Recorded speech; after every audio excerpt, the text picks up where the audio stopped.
nisur me të gjithë të retorik pra e cila është bërë tashmë gjithnjë me ashpër nga bombardime dhe operacione sekrete, tani flitet hapur pra dhe për eliminimin fizik të liderëve, siç është edhe rasti i Benjamin Netanyahut. Sa reale është në rrezikun që këto deklarata të bëra nga Teherani të përkthehen në një tentativë reale ndaj Benjamin Netanyahut? Po tash kemi zhvillim lufte, mund të kemi situata të cilat mund të goditen edhe me qenë se u prish randi ndërkombëtar, nuk ka ma, jemi në një kaos, në ligje të cilat nuk funksionojnë dhe nuk respektohen as minimalisht, dhe mund të jetë rrezikuar se cili në këtë front, në këtë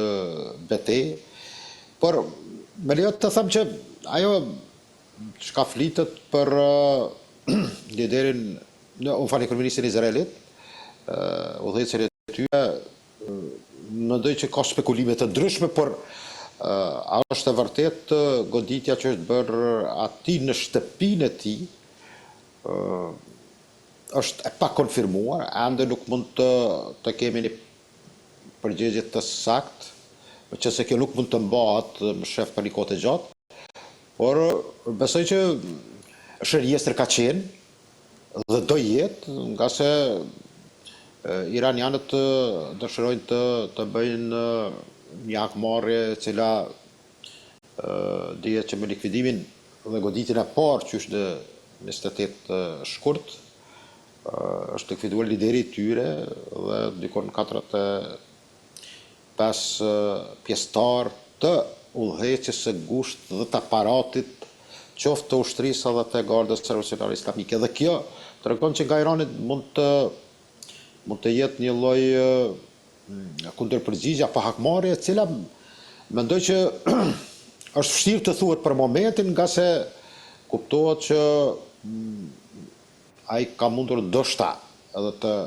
të lëvizë më herët në drejtim të Çiprës apo Greqisë, apo në një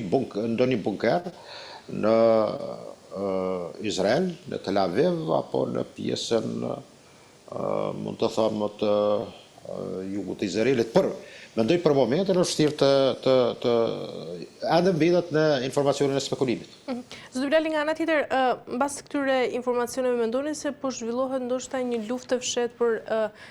eliminimin e figurave kyçe të udhëheqjes iraniane? Po është mas e vërtet për Mujaba Khamenei, thuhet që gjatet për shërim në Moskë dhe personalisht ka marrë një trajtim interesim për të arritur në Moskë nga Putini, dhe mund të jetë i plagosur, por nuk dihet çfarë frakturash ka marrë, apo mund të jetë ndoshta një të ta quaj moment që të arrin ta bëjë një shantazh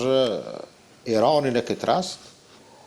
të jap informacione, ose të mirë informacione të cilat mund të spekulohet se ai mund të jetë i goditur, i plagosur, qoftë lehtë apo rënd, por mendoj që prap është problematike të thuhet të vërteta. Cak kuptohet që nga fillimi, qoftë nga goditja që janë bërë më herët nga liderët e Hamasit, si Ismail Haniyeh, për shembull, që është goditur në qendrën e Gardës, në ndërtesën e vilës revolucionare, të veteran, të Gardës Revolucionare, dhe pastaj kuptohet goditja që u ka bërë liderit e Hezbollahut, Hasan Nasrallahut në Beirut. Të gjitha ato kanë treguar që për brenda strukturave të sigurisë së Iranit ka pasur jo vetëm aparatura të vendosura, por edhe persona, siç është rasti me Ismail Khan, generalin e ushtrisë, i cili i Gardës Revolucionare Islamike, i cili me duket që ka qenë informatori kryesor sipas që tha të dhënave deri me tani. Dhe kjo mendoj që do jetë prapë edhe në të ardhmen. Këtë ka shprehë edhe Trump që goditja do bëhet edhe ndaj liderit të ri, i cili është të zgjedhur po them thojza pa aminin e Trumpit, që realisht ka qenë pak ndoshta jetojmë në një kohë të kështu të jashtë normales. Nga se mendoj që Trumpi ndoshta ka tentuar që të jetë ai që të caktoj një figurë e cila në meshlisin apo valin e asamblejën e ekspertëve, që është një rregull kur bëhet përzgjedhja e liderit të ri, që nga vdekja e Khomeiniut në 89 dhe ardha Ayatollah Khameneit, ka qenë një procedurë e cila rregullisht zgjidhet nga kjo asamblejë e ekspertëve, e cila jap edhe një shure, një konsultim për të vendosur për liderin e ardhshëm. Dhe mendoj që thënjet e tilla të Trumpit tregojnë që ai ka qenë, mund të them, ndoshta pak a shumë interesuar që në pozicionin e tillë të vijë ndonjë, ai ta quajë ndonjë më liberal, edhe pse mendoj që qëllimisht zgjedhja e liderit të tillë, e djalit të Khameneit, nga 4 djem dhe 2 vajzat, tregon që Garda Revolucionare Islamike ka pasur një ndikim që pasuesi të jetë djali i atij të cilët e goditën amerikanët. Qartë. Zoti Bilali, nga ana tjetër, ministri i jashtëm iranian ka deklaruar se Teherani nuk ka kërkuar kurrë armëpushim dhe as negociata pra me Shtetet e Bashkuara, duke ju përgjigjur këtu edhe komenteve të mëparshme të presidentit shqiptar Donald Trump, i cili tha se Irani kërkonte një marrëveshje, por ai nuk ishte gati për një të tillë. Pra, me gjithë këto deklarata nga të dyja palët, mendoni se është ky refuzimi i negociatave nga ana e Teheranit një sinjal se lufta mund të përshkallëzohet edhe më shumë në ditët apo muajt të vijim? Sigurisht, kemi hyrë në fazën kur mund ndodhen shumë gjëra, të cilat ndoshta as nuk i kemi parë deri më tani dhe as nuk i kemi dëgjuar deri më tani. Ka se deklaratat e tilla tregojnë që situata është në pozicionimin e tillë ku deklaratat qoftë Abbas Agashit, ministrit të jashtëm, i cili në një farë mënyrë tenton që të tregoj krenarin persiane dhe iranianëve, të cilët në një farë mënyrë ndoshta kanë çuditur, do jetë për studim, qoftë për taktikat ushtarake apo për strategjinë, një qëndresë e tillë. Sepse mendimi ka qenë, opsioni amerikan ka qenë që mbrana 2-3 deri në 4 ditë do arrijnë qëllimet. Dhe kjo flet shumë. Iranianët thonë që ne do jemi ata që do vendosim se kur do arrihet arpushimi, apo marrëveshja, apo fundi i luftës, më mirë them. Ndërsa Trumpi kuptohet që ka demantuar, meqense disa herë ka shpall fitoren, si çështje më të mbyllur, por realisht duhet të jemi real që në fund, sado që zgjat kjo luftë, zgjedhja do jetë përmes tavolinës dhe marrëveshje ose mund të them një ndërmjetësim diplomatik i cili do arrihet me ndërmjetësimin e X faktorit. Në këtë rast mund të jenë edhe prap sultanati i Omanit, edhe pse nuk e ka peshë dhe fuqinë, mund të them, në marrëdhënie ndërkombëtare të një shteti i cili mund të luajë rolin apo e ka rolin e një fuqie të madhe, por mendoj që strategjikisht mund të jetë po edhe që atu ku ka filluar dhe ka filluar me hile bisedimet kësaj radhe të bëhet fundi apo marrëveshja në një farë mënyre të ketë seriozitetin e vet, por për një kohë të caktuar. Mendoj që kjo do kemi prap pjesë të treta apo kaptinën e tretë të një konflikti me pauzë 1 deri në 2 vjet. Por për momentin gjendemi para një situatë të rëndë. Kur e them këtë, aludoj çdo herë që gazeta izraelite Haaretz ka bërë dje një publikim që Izraeli mund të godasë edhe me armë taktike strategjike. Do thotë përdorimin e bombës nukleare. Dhe kjo më shtyn që të jetë një rrezik jo vetëm për lindjen e mesme, por për tërë sigurinë globale dhe për të ardhmen e njerëzimit. Mendoj që nuk janë të rastishme edhe opsioni Samson, i cili e ka një prejardhje nga aludimi i atili turës ebrejve, e cila në një farë mënyre paraqet atë luftën poshtjen e flijimit edhe shkatërrimit edhe të vetes edhe të kundërshtarit. Dhe kjo, mendoj që nuk Grizela, nuk qëndrojmë në fazën e kulteve apo teorive konspirative. Ta qëndrojmë në fazën e asaj që do gjëra mund të ndodhen. Dhe ajo që mund të ndodhë, mund t'i paraprik kësaj, mund të jetë një mostër e modelit të asaj që ka ndodhë në kullat binjake me 11 shtator, të mund të drejtën të arrijet deri të ajo që të faktikisht të simulohet një sulm i tillë dhe pastaj të ketë alibin edhe për tërheqjen e forcave të tjera në koalicion apo në aleancë, apo edhe për goditjen që thash të armëve taktike strategjike. E qartë, por cilat do të ishin pasojat, zoti Bilali, pra e gjithë kësaj situate, në të gjithë stabilitetin e lindjes së mesme? Po lindja mesme vetëm ka hyrë në fazën të ndryshimit për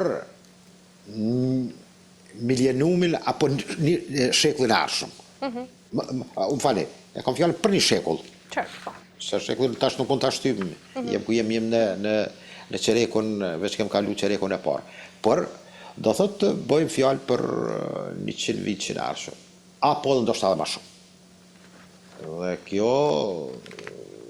janë disa fakte që flasin dhe janë kokëforta, që lindja mesme do ndryshon radikalisht, qoftë në implikimin e faktorëve tjerë, zhjimin apo rilindjen e civilizimit, mund të thëmë drejtën të Arabët është do shta shtirë të thua se kanë fragmentim dhe kanë qenë vendet, do thotë, vazale, që dhe sot ka një udhëheqje të atillë, cila në një farë mënyrë të 440 milion Arab, si popullat që nga Maroku e deri të Katari atje, mendoj që kanë probleme jashtëzakonisht të mëdha të cilat mund të them në një moment flasin shumë për gjendjen e tyre jo të mirë. Por mund të jetë kjo njëra ndër arsyet që mund të kenë një zgjim të tillë, sidomos të Egjiptit, pastaj besoj edhe vendeve tjera të cilat mund të vinë në një pozicion kur atë çka është garantuar me mbrojtjen apo sistemin e mbrojtjes kundër ajrore amerikane, në këtë rast të vendet të gjirit që nga Kuvajti deri te Omani atje, kanë treguar që është një lloj dështimi, sepse kanë arritur që iranianët të godasin paralelisht. Ble mund të them java parë ka qenë goditje më tepër në bazat amerikane dhe në infrastrukturën amerikane, por edhe në burimet e energjisë e këtyre vendeve për ta dobësuar sa më shumë sistemin i cili ka për qëllim është burim i energjisë edhe në nivel ndërkombëtar. Dhe kjo mendoj që do ketë ndryshime rrëndësore në lindjen e mesme, të cilat do kenë impakt, mendoj, që thash për 100 vite tash. Qërë, zë Bilali, nga ana tjetër kemi një paralajmërim nga presidenti i SBA-s Donald Trump për aleatët dhe vendeve që përfitojnë nga trafiku i naftës në ngushtisin e Hormuzit. Mendoni se po përpiqet tashmë presidenti i SBA-s ndoshta të krijojë edhe një koalicion ndërkombëtar për të kontrolluar ngushtisin e Hormuzit? Po kjo ngushticë është, thëmë drejtën, mund të kontrollohet, por humbjet mund të jenë jashtëzakonisht të mëdha. Ka tentativa flitet për dërgimin e 5.000 trupave amerikane, trupave speciale, të cilët duhet të jetë idhesën e cila është baza kur bëhet përpunimi i naftës dhe janë bunkeret të tilla të cilat shërbejnë pastaj për mbushjen e tankerëve dhe gjithë ajo naftë dhe gaz që importohet nga Irani, sidomos nga vendet të Azisë së lartë dhe sidomos Kinës, e cila është, mund të thënë, importuesi më i madh me 5.5 milion barela fuqinë në ditë. Kjo mendoj që është hyrë në një farë mënyrë Trumpin që ta merr këtë iniciativë për të filluar një zbarkim të trupave në tokën iraniane, në Kitishull, e cila që 2-3 ditë ka që qarkullon që me që se kry disa bombardime nga B2-shi apo B1-shi, në duket. Dhe këtë të ratë të regon që mund të kem një invazion të tillë të trupave toksore, por kjo pikë është 30 km nga pjesa toksore kontinentale e Iranit, e cila mundet me rrëbeshe të mëdha dhe me arsenalin iranian të goditë dhe këto është ai rreziku që hyrja e këtyre trupave në Kitishull, në këtë idhesë është jashtëzakonisht e vështirë, por Trump po tenton të krijojë dhe thirrje i bën edhe aleancës NATO-s që të marrë pjesë me anijet e tyre dhe me teknikën e tyre të dalë në ndihmë Amerikës, sipas tij për ta shpëtuar krizën e energjisë. Por shkaktarët në këtë të tërë këtë krizë dihet që janë ma shumë dimensional dhe nuk është në pyetje vetëm një faktor. Por mendoj që ekskluziv Trumpi ka problematikë sa i përket të tërë këtij aksioni apo nisjes së kësaj lufte dhe në një farë mënyrë është problem të gjendet një rrugë për të dalur nga kjo luftë, por rreziqet janë për skenare të cilat mund të jenë fatale për të ardhmen jo vetëm të Iranit, por mendoj edhe të lidhjes së mesme, por edhe Baxher. Dhe në këtë drejtim thirrjet e presidentit amerikan janë me të vërtetë të cilat ndonjëherë duket që zëra të cilat janë të çakurduar me realitetin çfarë është në terren atje, sidomos me gjeografinë e Iranit, sepse trupa toksore është problematike. Po flas, hyrja direkt është një territor sa gjysma e Evropës. Tash llogarit sa forca nevojiten amerikane për të hyrë, meqense ky opsion nuk vjen në shprehje, besoj që është vdekje prus. Qartë. Mirë, zoti Bilali, mbyllim me të gjithë tentativën pra për të përfshirë në këtë konflikt edhe Turqinë. Çfarë po ndodh realisht? Po sigurisht Turqia ka një pozicion që ka kujdes, nuk do futet në luftë. Këtë më duket e ka treguar edhe retorika e Erdoganit, që ne jemi vëllezër dhe vëllezër është interesi që ta çakordoj lidhjen e mesme ta vënë në flakë Izraelit, sepse nuk mund na fut në luftë me vëllezërit. Ne jemi vëllezër mes vete dhe kjo nuk mund dhe nuk do të ndodhë. Dhe këtu ka qenë, me duket, çdo gjë, forcat që kanë dëshiruar të krijojnë kaos në lidhje të mesme kanë pasur të Arabinë Saudite dhe Turqinë sidomos për ta futur në konflikt me Iranin. Dhe pastaj të bëhet ajo tërheqja dhe të kalohet që të shiqohet anash duke bërë luftime Iran-Turqi, Iran-Arabi Saudite, dhe kështu që mendoj që Turqia është një aktor jashtëzakonisht i rëndësishëm, edhe pse të na, për shembull, unë kam në shumë debate ku nuk pajtohena me njerëz, sepse kanë glorifikim dhe në maskën e tyre shprehet një farë rrejtje pa kuptueshme, të them drejtën. Nuk përcjell situata dhe si paraqitet gjitha këto që në rajonin tonë, nga Slovenia, Kroacia, Bosnia, mos flas.